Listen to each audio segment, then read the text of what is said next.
We'll just start right with questions. Langston Patterson's going to get honored on Saturday. Just what's he meant? Obviously, he's kind of been with the program through the ups and the downs. Yeah, well, he was with us in 21, even though he's still in high school. He'd come over every Sunday and watch film and talk about what we need to do better. Was the first commit we took when I got here. And so he's been such an important part of the foundation of the program and held on to the vision through the ups and downs, as you say. And like especially being a Nashville kid, I mean, but those guys that have been here from the early days and have stayed and have helped, I mean, I've got so much respect for them, and the relationship runs so deep. So it'll be sad, honestly, but a good kind of sad. You guys have pretty much avoided serious injuries to key players all season. Is there a key that you've done to kind of stay so healthy? It's collaborative. Obviously, you learn every year about what, getting your team prepared looks like. I would need to give credit to Robert Steiner because I think he's got the blend of science and the push, the grit that you need to build in the weight room, but he's been so helpful setting a course for health for us. Jordan Pierce, who's been a great partner in the training room, and his team, really being willing to think outside the box and push where we need to push, pull where we need to pull. And then, obviously, I've put a lot of time and attention into it, too. So I think I talked a lot in training camp. We spent 5 hours of less time on the field.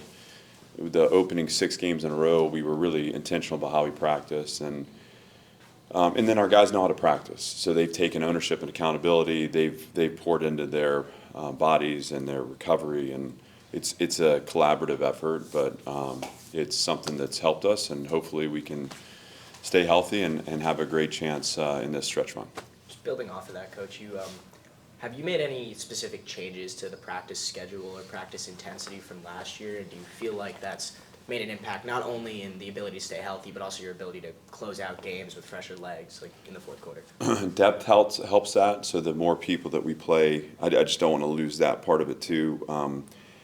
Not practice intensity, that hasn't changed. Practice length. We've just been more efficient. So we look at player load as a way for us to, you only have 2 hamstrings, as it turns out. And so when you blow one of those out, and if you blow it out in the summer, it's going to be in the entire year, you're going to be chasing it down.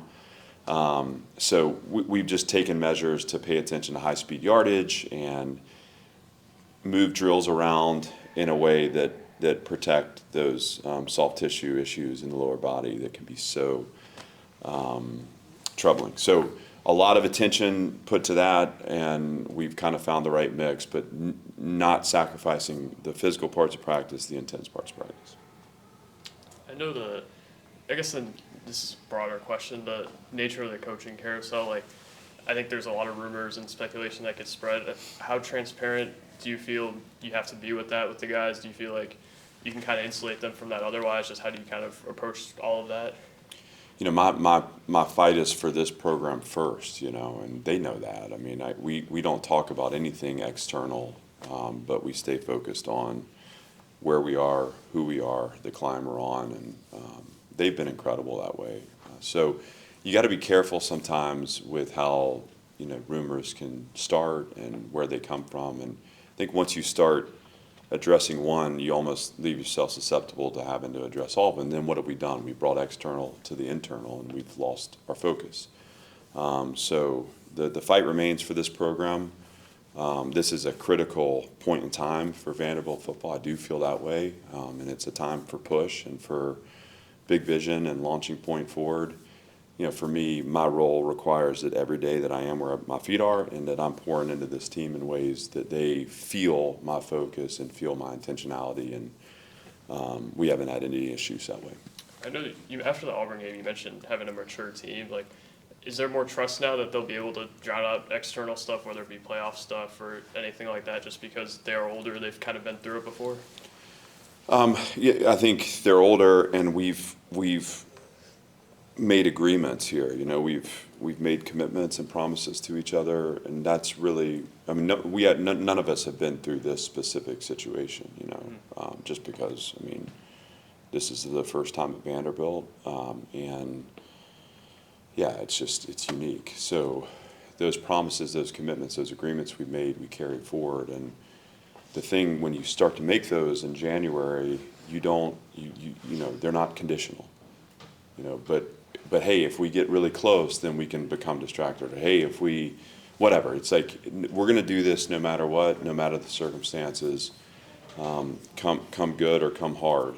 You know, there's going to be a focus, and these guys care a lot about our program. They care a lot about this team, and so they've been willing to uphold those commitments. And I think that's part of being a mature group. You know, we don't change just when the conditions around us change. We're going to stay locked in. Coach, it seems like you guys have on defense have a bit of a third down package personnel between you know, Dante Carter, Jalen Lackey coming in on a lot of third downs. What is it specifically about them that you like in those third down situations as opposed to maybe the early downs? You have some other guys in there. Well, they're in part of rotation in early downs. Obviously, in third down, especially when you're defending skill, you want to put as much skill in the field as you can, and both those guys bring an element of, to be honest, coverage ability, range for Dante in the back end, but also pressure ability too. We blitzed them both.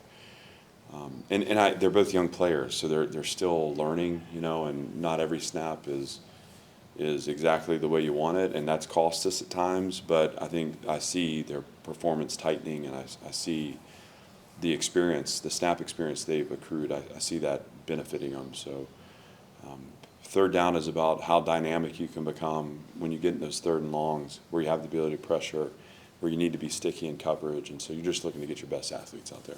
We have time for one more.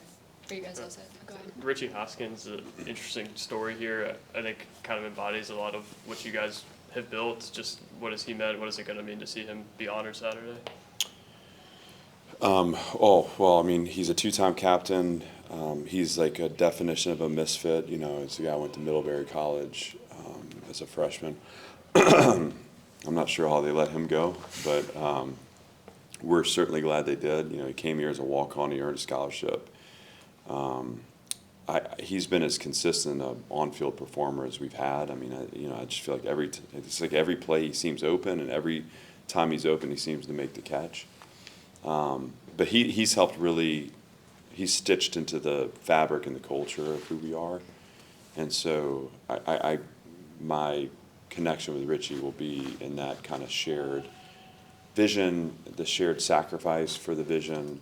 Obviously, the on-field moments are really special too, but I think when we reflect back on this kind of early parts of this build, it'll be guys like Langston, guys like Richie, too, that you brought up, that we'll remember as being just critical components. You know, Marlon Sewell, Miles Capers, I could go on and on, but, you know, those guys saw the vision, held on to the vision, believed in it. You know, they were willing to give me feedback. They were willing to speak their minds to me. That helped me evolve forward. In that way, you know, I think the world of him. And again, another guy that I'll be sad on Saturday, but also very hopeful that we play in a way that represents those guys.